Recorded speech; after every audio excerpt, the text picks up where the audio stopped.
Hello everyone, আসসালামু আলাইকুম। আশা করি সবাই ভালো আছো। আমিও আলহামদুলিল্লাহ আল্লাহর রহমতে ভালো আছি। আর এই তো চলে এসেছি নতুন একটা রেসিপি, নতুন নিয়মে সব কিছু নতুনভাবে রান্না করতেছি। আর কি রান্না করতেছি সেটা জানো?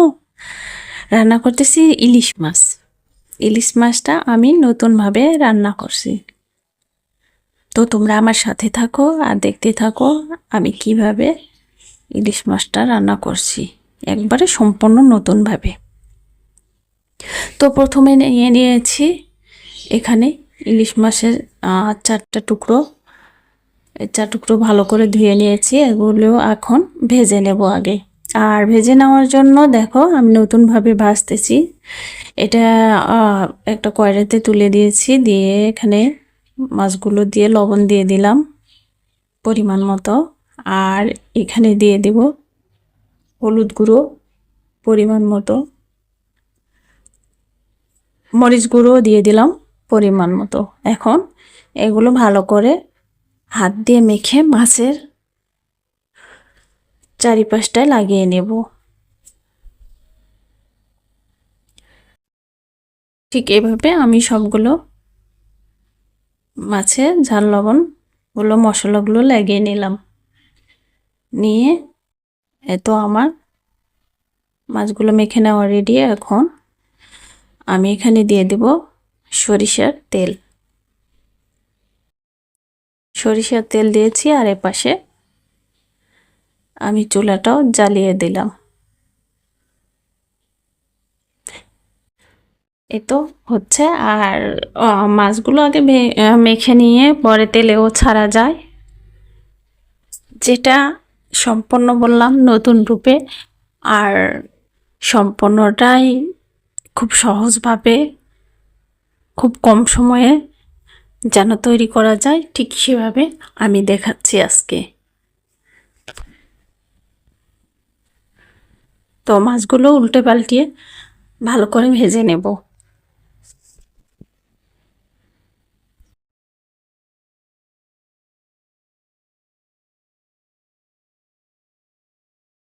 তো যাই হোক, আমার মাছগুলো ভেজে নেওয়া হয়ে গেছে। যেহেতু আমি হালকা করে ভেজে নিয়েছি, একবারে পোড়া পোড়া করিনি। আর এখন এই পাশে উঠিয়ে দেব কয়রা দিয়ে ওখানে দিয়েছি পেঁয়াজ কেটে দিয়েছি আর কাঁচামরিচ। এখানে দিয়ে দিলাম তেজপাতা, দিয়ে ভালো করে তেলানিটা তৈরি করে নিয়েছি।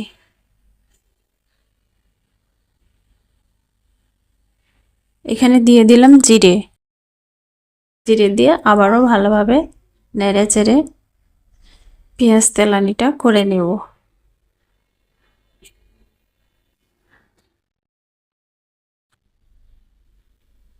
তেলানিটা হয়ে গেছে। এখন এখানে দিয়ে দিলাম আরও পেঁয়াজগুলো, যেগুলো পেঁয়াজ আমার কুচি করে কেটে রেখেছিলাম।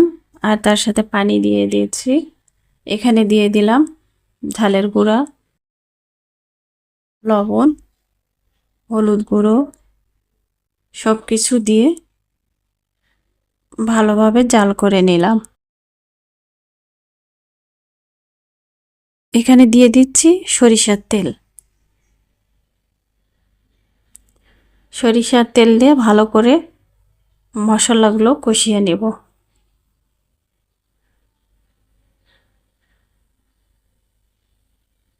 যা হোক, এখানে বাটা মশলা ওটাও দিয়েছি, সমস্ত কিছু বাটা মশলা দিয়েছি। দিয়ে এখন এই যে ডাল ঘুটনিটা আছে ওটা দিয়ে ভালো করে সবগুলো ঘুটে নিলাম। এখানে হবে কি, যে যে মাছ রান্না করলে যে শিরাটা থাকবে, ঝোলটা থাকবে, ওটা মাখা মাখা হবে, একবারে প্যানসা হয়ে থাকবে না।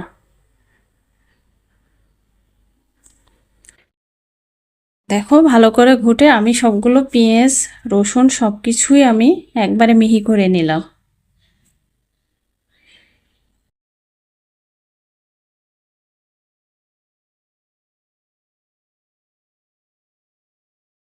যা হোক, হয়ে গেছে আমার এটা ঘুটে নেওয়া। এখন আমি এর মধ্যে দিয়ে দিব মাছটা দিয়ে ভালো করে নেড়ে চেড়ে একটু জাল করে নেব। আর এভাবে মাছ দিয়ে ডাইরেক্ট মশলার মধ্যে মাছ দিয়ে জাল করে নিলে, নেড়ে চেড়ে জাল করে নিলে মাছে সব রকমের ময় মশলা লাগে, যার কারণে মাছটা একটু টেস্টি হয়, মাছটা খেতে স্বাদ হয়। তো যাই হোক, আমি নেড়ে চেড়ে নিলাম। এখন এখানে দিয়ে দেব পরিমাণ মতো ঝোল, মানে পানি দিয়ে দেব।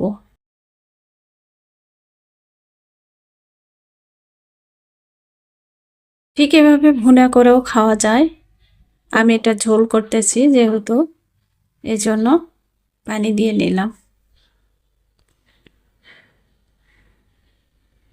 এখন এটাকে আমি 10 মিনিট জাল করে নেব।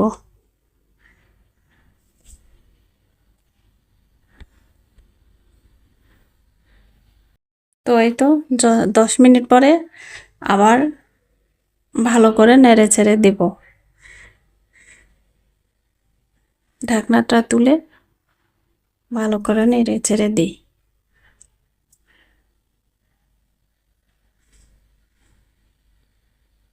এখানে আবারও ঢাকনা দিয়ে ঢেকে রাখবো।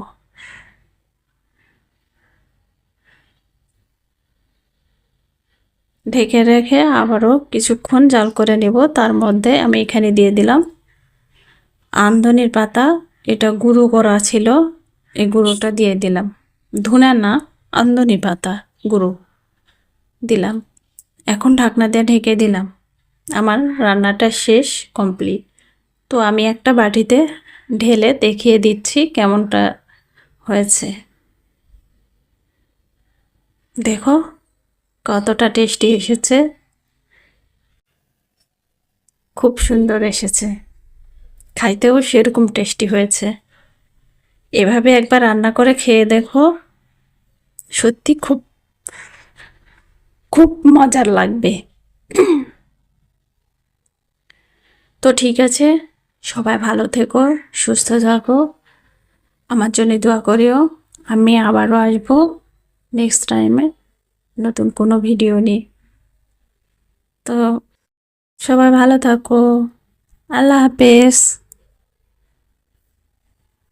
আসসালামু আলাইকুম।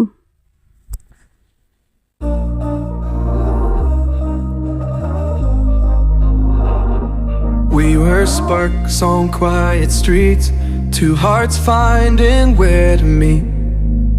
But life pulled us apart, left me talking to the dark. If I called you tonight, would it feel the same?